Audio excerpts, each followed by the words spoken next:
Nós estamos acompanhando desde o início a principal lavoura da safra de verão, que é a soja. Primeiro com aquele cenário mais otimista ainda lá no segundo semestre do ano passado, depois a realidade da falta de chuva. Estivemos na Expo Direto e inclusive vimos muitas das lavouras na estrada, no caminho.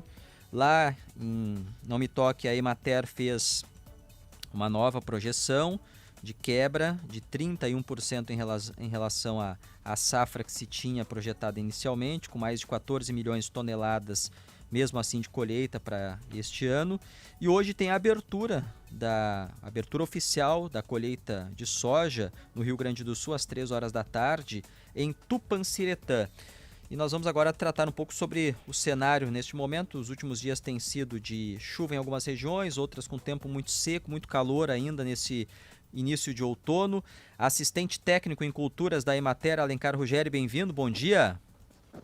Bom dia, Stout, bom dia, Jeane, aos ouvintes, principalmente os agricultores e a sociedade gaúcha que tem esse envolvimento com as culturas muito forte, né, Stout? Sim, pelos dados atualizados pela Emater, divulgados ainda ontem no relatório, os últimos dias foram já de colheita para alguns produtores, 4% da área plantada está colhida. Na verdade, assim, nós temos já essa fase colhida, certo? É uma soja, aquela primeira plantada, que ainda ela não dá uma referência, mas o indicativo não aliás, ele só reforça aquilo que a gente já vinha acompanhando das lavouras, de que é, de novo, um ano muito difícil, complicado, e esse ainda com uma diferença, porque você já deu no briefing aí, a dificuldade que é um ano que chove aqui 100 milímetros, você anda 3 quilômetros, não choveu nada, então é muito complexo, um ano difícil para mais um ano, né? O ano passado foi muito difícil, mas esse tem sido cruel, porque muitas vezes a chuva chega próximo, o produtor fica com aquela ansiedade e ela não ocorre, e agora está o reflexo aí com produtividades muito baixas em alguns pontos. Claro que é muito cedo ainda, né, Stout, para você dizer, mas é um ano ruim, de novo, para não dizer muito ruim. E a chuva vindo agora, não tem mais o que fazer? Na verdade, assim, chuva ela tem que vir até durante a colheita, porque sempre quando você está colhendo que baixa da umidade de 10%, 12%, digamos, você já começa a ter perda também, porque aquilo ali é um peso que não tem. Então, a chuva é bem-vinda sempre. E ainda nós temos um volume considerável de soja que está em enchimento de grãos, principalmente na região aqui nordeste, que é a última que vai ser colhida, certo? Então temos essa necessidade, mas tem que vir chuva, mesmo que ela não tenha interferência, digamos, mais em interromper as perdas. Então é necessária a chuva o tempo inteiro. Nós temos esse ano também se repetindo um fenômeno do ano passado, que aí se suspeita de que há um distúrbio fisiológico em função da temperatura, falta de umidade, então o produtor daqui a pouco vai ter que fazer mais investimento ainda para dessecar a lavoura, para poder ter uma uniformidade. Então é um ano daqueles difíceis. No Stout, na Expo Direto, quem foi, muitas vezes você via uma lavoura verdinha, porém, quando você olha dentro da lavoura, então a coisa é complexa. A gente sempre coloca de que tem a estiagem dos olhos, que é aquela quando tu está vendo, e depois quando você vai computar as perdas, às vezes ela está verde e está ruim na hora da colheita. Esses últimos dias, as últimas semanas, porque a gente está falando do mês de março, final do verão, início agora do outono, foram dias de muito calor, né? As pessoas que estão na cidade estão incomodadas com calor, a sequência de dias não tem um alívio. Como isso está se refletindo no campo e pode mudar aquela projeção, inclusive, que vocês apresentaram no início do mês, lá em Não Me Toque, de quebra de 31%? Essa quebra, em função dos últimos dias, pode ser ainda maior? O recorte é daquele momento, quer dizer, se você pegar uma região, digamos, essa região que você tem um recorte de Passo Fundo para Vacaria, todo esse recorte é um recorte mais tardio. Então, poderá compensar alguma outra região, certo?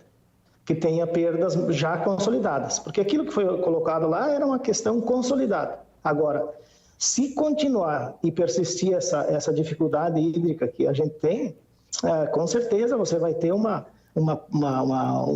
o recorde ele vai mudando todo dia, porém, como o Estado ele tem esses 6 milhões e 800, daqui a pouco perde num lugar, melhora no outro, então na média a coisa ela vai se adequando, certo? Mas é complexo, é um ano diferente do ano passado, que foi uma estiagem, digamos, leste-oeste. Esse ano é uma estiagem em pontos e regiões muito severa, em outros pontos, dentro do mesmo município, com uma condição melhor. Então, é muito difícil, com uma lavoura feita com custos elevados, certo? Agora também os preços numa situação um pouco diferente, então é bem complicado o ano novamente para os produtores. Isso se reflete na economia como um todo, certo, Stout e Jane? E o que já podemos prever para a safra de inverno, para a safra de trigo principalmente?